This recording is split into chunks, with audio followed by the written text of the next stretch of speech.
A tight race for Congress is shaping up in California's 41st district, and it could impact the balance of power in the House of Representatives.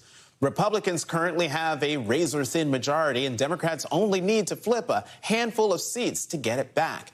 Democratic candidate Will Rollins is a former federal prosecutor who ran for and lost this same House race 2 years ago in a surprisingly competitive race against Republican incumbent Ken Calvert.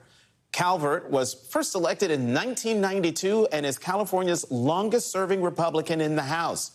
But the recent redistricting in an area that's changing demographically may give Rollins a better chance of winning this time. In one of his campaign ads, Rollins cites his grandparents' conservative values to argue that he's a better candidate than his Republican opponent. They taught me that the GOP stood for smaller government, personal responsibility, law and order, and standing up to Russia. The reason I'm a Democrat today is that the party my grandparents once believed in no longer stands for any of those things. Just extremism and the politics of division, which have kept Ken Calvert in office for 32 years. I'm a lot of what the Republican Party used to be, but isn't anymore. I care about your freedom and your security. Joining me now is former federal prosecutor and Democratic congressional candidate Will Rollins. Will, thank you very much for coming to the Sunday show. So, as I mentioned, this is the second time you're going up against Congressman Calvert. You lost to him by about 11,000 votes in 2022. Why are you running again?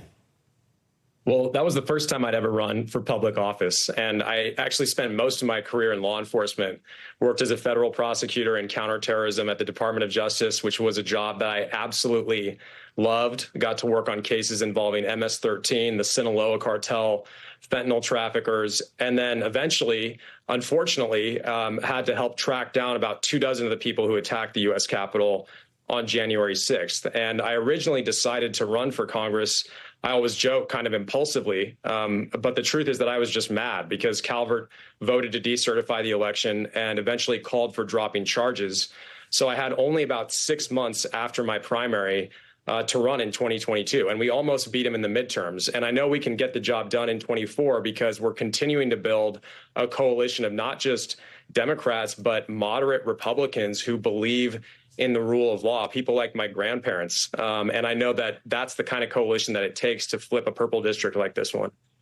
You know, one of the things that could possibly help you is redistricting. You're running in an area that used to be reliably red. But as I mentioned, redistricting ahead of the last election means your district now includes Palm Springs, which has a significant gay community. And as an out gay man who has criticized your opponent for his record on LGBTQ plus issues, do you think it will help you unseat Calvert this time around?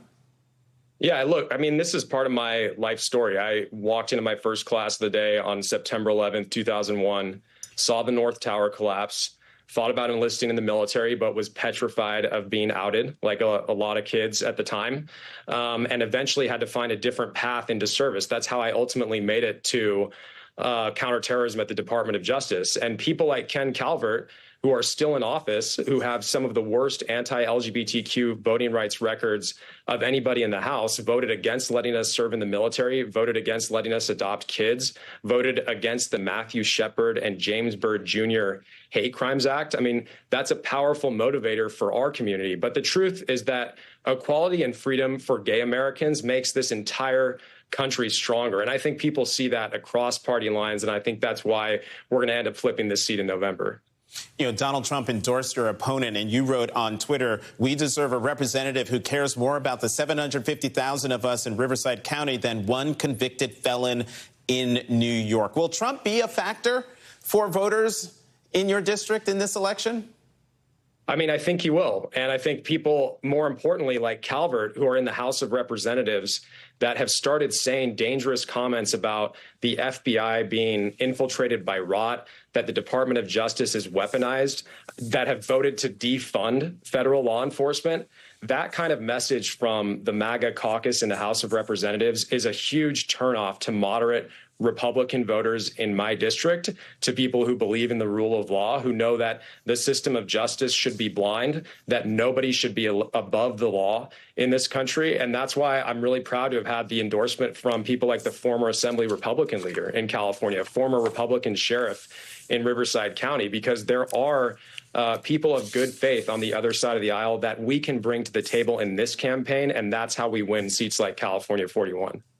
Another endorsement you got that I want to mention before we go, you got the Palm Springs Police Officers Association endorsement, which is significant because they endorsed Calvert when you ran against him in 2022. So Will Rollins, Democratic congressional candidate for California's 41st District, thank you very much for coming to the Sunday show. Thank you, Jonathan. And if people want to help, they can go to willrollinsforcongress.com. All right. And we also want to note that we did invite Congressman Ken Calvert to come on. Didn't hear back. More of the Sunday show here on MSNBC after a break.